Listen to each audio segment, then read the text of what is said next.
किनारे एक छोटे से गांव में रोहन नाम का 16 साल का लड़का रहता था।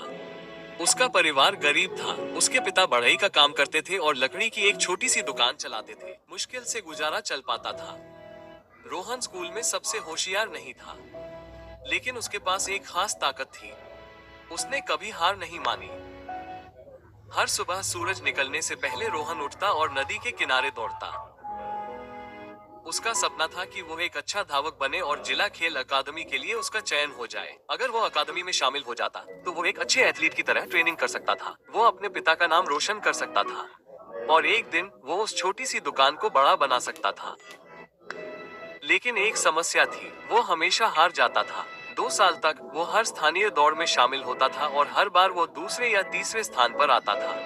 उसके दोस्त ने कहा, रोहन, शायद दौड़ना तुम्हारे बस की बात नहीं है, तुम बस समय बर्बाद कर रहे हो।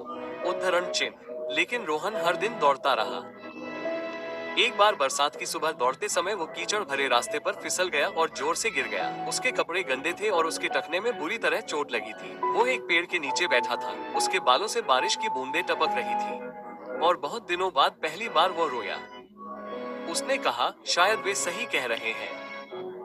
मैंने इतने दिनों तक बहुत मेहनत की और फिर भी हार गया। शायद मैं काबिल नहीं हूँ। तभी एक बूढ़ा किसान अपनी गायों के साथ वहां से गुजर रहा था। उसने रुककर धीरे से पूछा, बेटा, तुम क्यों रो रहे हो? रोहन ने कहा, मैं हर दिन दौड़ता हूँ, मैं अपना सब कुछ झोंक देता हूँ, लेकिन फिर भी हार जाता हूँ। मुझे लगता है कि मैं बस अपना समय बर्बाद कर रहा हूँ। उद्धरण चिन्ह। किसान ने कहा, मैं तुम्हें एक बात बताता हूँ। वहाँ बांस का वो झुरमुट दिख रहा है? क्या तुम जानते हो कि बांस के बीज को उगने में कितना समय लगता है? रोहन ने कहा, नहीं, 5 साल। 5 साल तक तुम उसे पानी देते हो, उसकी देखभाल करते हो, लेकिन जमीन से कुछ नहीं निकलता। फिर अचानक कुछ ही हफ्तों में वो 80 फीट ऊंचा हो जाता है। क्या यह अचानक बढ़ रहा था? उसकी जड़ें जमीन के नीचे गहरी और मजबूत हो रही थी। उसने रोहन की तरफ देखा और प्यार से कहा, बेटा, तुम अपनी जड़ें बढ़ा रहे हो, अब रुकना मत। उद्धरण चिन्ह।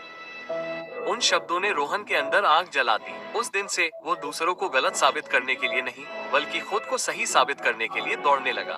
बारिश हो या धूप, सर्दी हो या गर्मी, रोहन दौड़ता था। उसने पेशेवर धावकों के वीडियो देखे। उसने अपनी सांस, अपनी टाइमिंग, अपने आसन में सुधार किया। धीरे धीरे, चुपचाप वो मजबूत होता गया।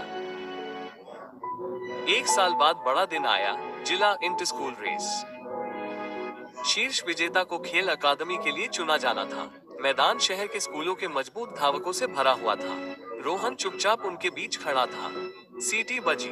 रोहन दौड़ा, सबसे तेज नहीं, लेकिन कदम से कदम मिलाकर, स्थिर, ध्यान केंद्रित करके, जैसे उसने अभ्यास किया था। जब कोई उसके आगे निकल गया तो वो घबराया नहीं। जब उसके पैर में दर्द हुआ तो वो नहीं रुका। वो अपनी लय में रहा।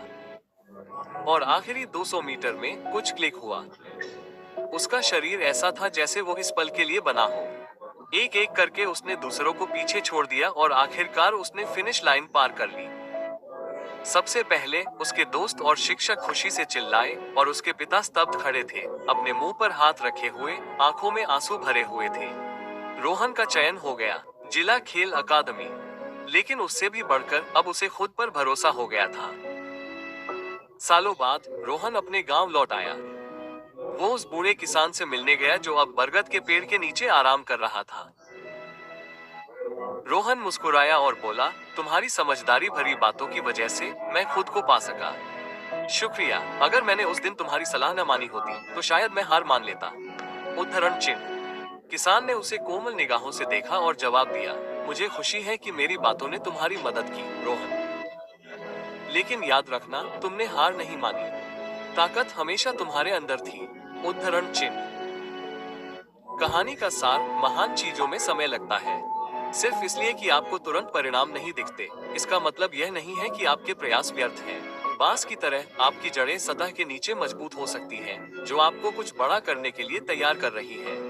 जीवन में बहुत से लोग सफलता से ठीक पहले हार मान लेते हैं, लेकिन जो लोग धैर्य रखते हैं, लगातार प्रयास करते हैं और खुद पर विश्वास रखते हैं, वे अंत में सफल होते हैं। इसलिए आपका सपना जो भी हो, चलते रहें। आपका समय जरूर आएगा।